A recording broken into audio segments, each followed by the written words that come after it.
नमस्कार दोस्तों, गोल स्टडी अजमेर के चैनल पर एक बार फिर से आपका स्वागत है। जयपुर के मंदिर चल रहे थे तो आगे चर्चा को बढ़ाते हैं। तो देखिए, अगला मंदिर जो है जगत शिरोमणि मंदिर है। जगत शिरोमणि मंदिर, ठीक। अब देखो बात ये आती है कि जगत शिरोमणि मंदिर कहाँ पर है। तो ये मंदिर जो है आमेर में है। कहाँ पर है? आमेर में। आमेर कहाँ पड़ता है? जयपुर में पड़ेगा, ठीक है। जो मानसिंह थे, राजा मानसिंह, सवाई मानसिंह की पत्नी जो थी, जिनका नाम था कनकावती। देखो अब तो जयपुर के ज़्यादा खास मंदिर नहीं बच रहे हैं। सवाई मानसिंह की पत्नी कनकावती ने उनका जो पुत्र था जगत सिंह, उसकी याद में बनाया था। सवाई मानसिंह की पत्नी कनकावती ने अपने पुत्र जगत सिंह की याद में बनवाया, ठीक। जगत शिरोमणि मंदिर जो है आमेर जयपुर में, कहते हैं कि जो सवाई मानसिंह थे उनकी पत्नी जो थी कनकावती, उन्होंने अपने पुत्र जगत सिंह की याद में इस मंदिर को बनाया था, ठीक है। इसके अलावा एक और बात ये आती है कि कहते हैं कि ये जो मंदिर है जगत शिरोमणि मंदिर, इस मंदिर में कृष्ण भगवान की जो मूर्ति है वो वही मूर्ति है जो मीराबाई के पास में थी, ठीक है। तो जगत शिरोमणि मंदिर के बारे में इससे ज़्यादा कोई सवाल आएगा नहीं, ठीक है। आगे बढ़ते हैं। जयपुर का एक और मंदिर है अंबिकेश्वर महादेव मंदिर। अंबिकेश्वर महादेव मंदिर, ठीक। तो सुनो, ये अंबिकेश्वर महादेव जो हैं ये भी आमेर में ही है, आमेर जयपुर। और आपने नाम सुना हो तो आमेर को राजधानी भी बनाई थी जयपुर के एक शासक थे, काकिल देव या कोकिल देव जिनको कहते हैं। तो काकिल देव ने निर्मित करवाया इस मंदिर को। निर्मित किसने करवाया? काकिल देव ने निर्मित करवाया, ठीक हो गया। ये इन दोनों मंदिर के आप स्क्रीनशॉट लीजिए, फिर आगे बढ़ते हैं, ठीक है। ले लिया होगा स्क्रीनशॉट, बढ़ जाएं आगे।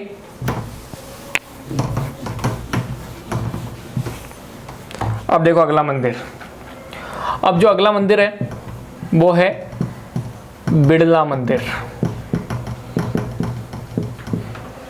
बिड़ला सीमेंट भी आता है। बिड़ला भारत का एक बड़ा उद्योगों से जुड़ा हुआ ग्रुप भी है। तो बिड़ला ग्रुप जो है वो भारत के कई शहरों में अच्छे अच्छे मंदिर बनाए हैं उन्होंने, ठीक है। तो बिड़ला मंदिर जो है जयपुर शहर में भी है। जब आप मोती डूंगरी के लिए जाते हैं जयपुर में तो रास्ते में बिड़ला मंदिर आता है पास में ही, ठीक है। तो बिड़ला मंदिर कहाँ पर है? यहाँ पर जो अपन पढ़ रहे हैं जयपुर में। बिड़ला मंदिर का जो ट्रस्ट है उन्होंने इस मंदिर को बनाया था। लेकिन देखो इस मंदिर की एक और ख़ास बात है, इस मंदिर में एसी लगे हुए हैं जगह जगह, ठीक है, भगवान के वहाँ पर। तो कहते हैं कि राज्य का पहला, यहाँ बहुत पहले एसी लग चुके थे, वातानुकूलित, राज्य का पहला वातानुकूलित मंदिर कौन सा है? बिड़ला मंदिर है। कहाँ पर है? जयपुर में है। अब देखो एक और मंदिर के बारे में चर्चा करें, कल्की मंदिर। कौन सा मंदिर? कल्की मंदिर। देखो भगवान विष्णु ने कहा था कि जब जब पृथ्वी पर संकट आता है, जब जब अधर्म ऊपर बढ़ता जाता है और धर्म का विनाश होता जाता है, तो ऐसी स्थिति में अधर्म को रोकने के लिए, पापियों को रोकने के लिए और साधु और सज्जनों की रक्षा के लिए भगवान क्या लेते हैं? अवतार लेते हैं। कहते हैं कि कलयुग जब चरम पर होगा उस समय कल्की भगवान के रूप में भगवान विष्णु जो है अवतार लेंगे। तो अभी तक तो कल्की जो भगवान हैं उन्होंने अवतार नहीं लिया, तो जब उनको किसी ने देखा नहीं तो अभी तक उनके मंदिर भी नहीं होने चाहिए। लेकिन कल्की भगवान का जो एक मंदिर है वो जयपुर में बनाया गया है। कहाँ पर है? जयपुर में। तो सुनना, कल्की मंदिर कहाँ है? जयपुर। और माना जाता है कि राज्य का पहला, राज्य का क्या देश का भी पहला ही मान लो आप, तो राज्य का पहला कल्की मंदिर कहाँ पर है? जयपुर में है। और कहते हैं कि यहाँ पर एक घोड़ा है, घोड़े की प्रतिमा बनी हुई है, उस घोड़े के खुर के नीचे एक गड्ढा है और प्राकृतिक रूप से यहाँ पर उस गड्ढे में जल आता है। अब वो जल लगातार बढ़ता जा रहा है। कहते हैं कि जिस दिन वो गड्ढा पूरा भर जाएगा उस दिन कल्की अवतार का सृष्टि में क्या होगा? जन्म होगा, ठीक है ना। तो कल्की मंदिर कहाँ पर है? जयपुर। राज्य का पहला क्या है? ये कल्की मंदिर। ऐसे राज्य का पहला वातानुकूलित मंदिर भी कौन सा है? बिड़ला मंदिर है। इसका स्क्रीनशॉट लो, फिर आगे बढ़ते हैं। ले लिया होगा आपने स्क्रीनशॉट। अब देखो और अब आते हैं, बहुत फेमस मंदिर है जयपुर का, मोती डूंगरी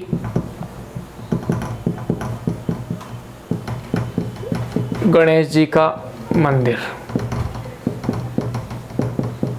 ठीक है, तो सुनो, मोती डूंगरी गणेश जी का मंदिर खूब नाम सुना होगा, और जयपुर के जो सबसे फेमस गणेश जी हैं वो भी यही हैं।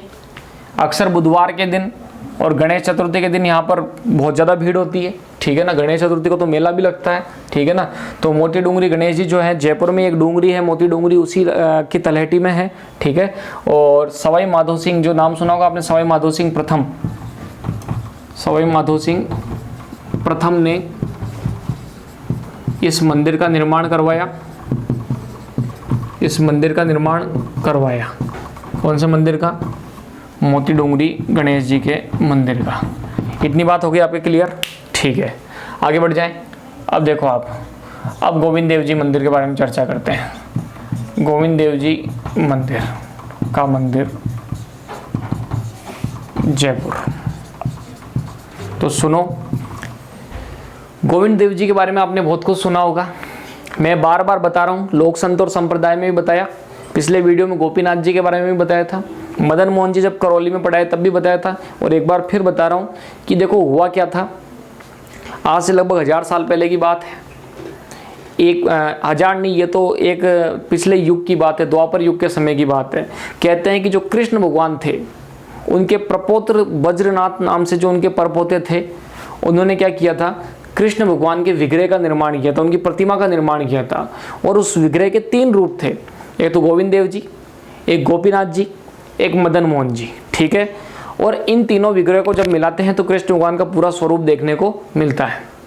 उन तीनों प्रतिमाओं को, जो कृष्ण भगवान की थी, गोविंद देव जी, गोपीनाथ जी और मदन मोहन जी को, कहते हैं बाद में महमूद गजनवी का जब अटैक हुआ था, भूमि में दबा दिया गया था। ठीक है, और फिर बाद में कहते हैं चैतन्य महाप्रभु जो थे, जिन्होंने गौड़ीय संप्रदाय को बहुत आगे बढ़ाया था और बंगाल में उन्होंने उस संप्रदाय को जनमानस तक पहुंचाने का काम किया था, उन चैतन्य महाप्रभु ने इनकी मूर्ति को जमीन से निकलवाया, तीनों मूर्तियों को। बाद में ये मूर्तियां जो है मथुरा में स्थापित करवा दी गई, और उसके बहुत बाद में जो आधुनिक काल था, औरंगजेब के काल में मूर्तियां तोड़ी जा रही थी, तो बाद में ये तीनों मूर्तियां जो है राजस्थान आ गई थी, जिसमें गोपीनाथ जी को भी जयपुर में स्थापित करवाया गया, गोविंद देव जी को भी जयपुर में स्थापित करवाया गया, और इसके अलावा जो मदन मोहन जी जो थे, उनको करौली में स्थापित करवाया। तो तीनों ही कौन से संप्रदाय से संबंधित है? गौड़ीय संप्रदाय से। तो इंपॉर्टेंट सवाल है, ये मंदिर जो है कौन संप्रदाय से जुड़ा हुआ है? गौड़ीय संप्रदाय का मंदिर। कौन संप्रदाय का मंदिर है? गौड़ीय संप्रदाय का मंदिर। ठीक, और ये जो वर्तमान मंदिर है, ये आधुनिक रूप सवाई जयसिंह के द्वारा दिया हुआ है। वर्तमान मंदिर सवाई जयसिंह द्वारा सिटी पैलेस के नज़दीक बनाया गया, जिसमें वहाँ जयपुर का राज परिवार भी निवास करता है। तो वर्तमान मंदिर सवाई जयसिंह द्वारा सिटी पैलेस के नज़दीक बनाया गया। एक और बात सुनो, बहुत इंपॉर्टेंट सवाल है, खूब बार आपने सुना भी होगा कि जैसे मेवाड़ के शासक स्वयं को एकलिंगनाथ जी का दीवान मानते हैं, वैसे ही जयपुर के शासक, जयपुर में भी कौन? कछवाहा वंश के, जयपुर के कछवाहा शासक स्वयं को गोविंद देव जी का दीवान मानते हैं, गोविंद देव जी का दीवान मानते हैं। यानी वो ये मानता है कि गोविंद देव जी ही असली शासक हैं जयपुर के, हम तो उनके केवल एजेंट हैं, उनके दीवान हैं। तो इस बात का भी आप क्या लो, स्क्रीनशॉट लो। ले लिया होगा स्क्रीनशॉट? ठीक है।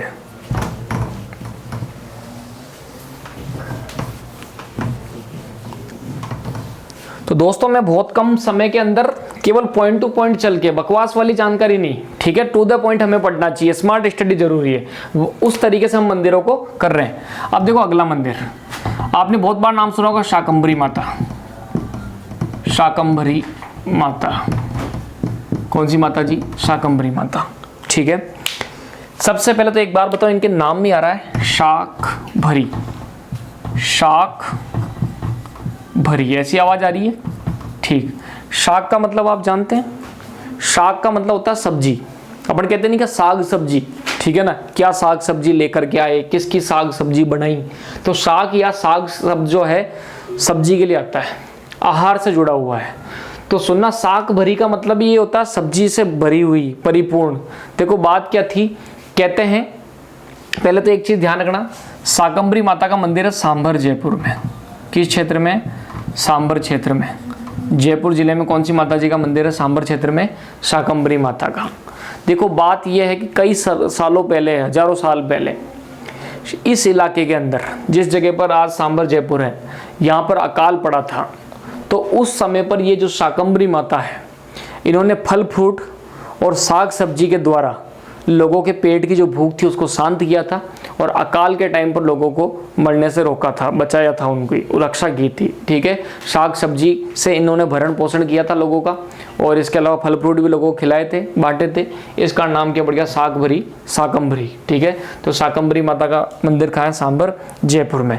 इसके अलावा कुछ लोग मानते हैं कि जो शाकंभरी माता है, ठीक है ना, जिस जगह पर है, यहाँ पर पहले जो शुक्राचार्य माने जाते हैं, उनकी पुत्री थी देवयानी। ठीक है, उस देवयानी का विवाह राजा ययाति से हुआ था। तो देवयानी से विवाह इसी स्थान पर हुआ था, इसलिए इस तीर्थ को देवयानी तीर्थ भी कहते हैं। इंपॉर्टेंट है, देवयानी तीर्थ। तो देवयानी तीर्थ कैसे कहते हैं हम?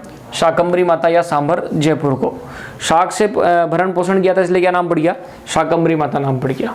अब बहुत पुराना शक्तिपीठ है, तो ऐसी स्थिति में जो पुराना होता है, अपनी नानी दादी जो होती है वो भी क्या होती है? पुरानी होती है। तो इसको तीर्थों की नानी भी कहते हैं। इंपॉर्टेंट है, तीर्थों की नानी जो है हम किसको कहते हैं? ठीक है, शाकंभरी माता को हम क्या कहते हैं? तीर्थों की नानी। देवयानी तीर्थ भी किसको कहा जाता है? शाकंभरी माता को। कहाँ पर है? सांभर जयपुर के अंदर है। इतनी बात आपको क्या रहेगी? ध्यान रहेगी। ठीक है, इसके बाद आगे बढ़े। ठीक है, तो और बात सुनो आप, शाकंभरी माता के बारे में इतनी चर्चा तो हो गई है। ठीक, मुख्य सवाल यही आया हुआ है। एक बार आया था देवयानी तीर्थ या तीर्थों की नानी किसे कहते हैं, तो अच्छे लोग नहीं कर पाए थे। उसके बाद आज ये सवाल इतना कॉमन हो चुका है, तो हर कोई जानता है शाकंभरी माता को। इलाका कौन सा? सांभर जयपुर में। शाक का भरण पोषण किया, इसलिए क्या नाम पड़ गया? शाकंभरी माता। इसके अलावा इस शाकंभरी के चौहानों की कुलदेवी भी रही थी। ठीक है, अब सुनो एक और बात, ये शाकंभरी माता है, माता जी का ये भी एक शक्तिपीठ है। और शाकंभरी माता का ही एक और अन्य रूप मान लो आप, जिनको लोग अलग से पढ़ते हैं, सकराय माता। कौन सी माता? सकराय माता। और इनका मंदिर आजकल पेपर में बहुत ज्यादा आ रहा है। और सकराय माता का मंदिर कहां पर है? उदयपुर वाटी। उदयपुर वाटी कहां पड़ता है? उदयपुर में नहीं पड़ता है, ये झुंझुनू में पड़ता है। ठीक है ना, कई लोग उदयपुर समझते हैं। तो सकराय माता का मंदिर कहाँ है? उदयपुर वाटी, झुंझुनू में। ये भी कौन सी माता जी से संबंधित है? ये माता जी भी शाकंभरी माता से संबंधित है। ठीक है, कहते हैं कि राजा एक इंद्र भगवान जो है, उनका एक पर्यायवाची है शक्र। क्या है? शक्र। शक्र का मतलब भी क्या होता है? इंद्र होता है। ठीक है ना, तो इंद्र भगवान ने वहां पर इंद्र देवता ने तपस्या की थी, इसलिए शक्र से क्या नाम पड़ गया? सकराय माता। तो सकराय माता कहाँ पर? उदयपुर वाटी, झुंझुनू में। इसके अलावा शाकंभरी माता कहाँ? सांभर जयपुर में। इसके अलावा जो शाकंभरी माता है, उनकी एक और मुख्य शक्तिपीठ है पूरे भारत के अंदर, सहारनपुर नाम की जगह पड़ती है, यूपी के अंदर। ठीक है, इतनी बात ध्यान रहेगी। इसके अलावा ये जो सकराय माता है, इनको खंडेल वालों की कुलदेवी माना जाता है। खंडेल वालों की कुलदेवी। किसकी कुलदेवी है? खंडेल वालों की कुलदेवी। इतनी बात ध्यान रहेगी आपको। ठीक है, तो बढ़ जाए आगे। ठीक है, तो इसका भी आप स्क्रीनशॉट ले लो। बस अब जयपुर के मंदिर जो हैं एंडिंग की तरफ है, तो ले लिया होगा स्क्रीनशॉट। ठीक है, बढ़ जाए आगे।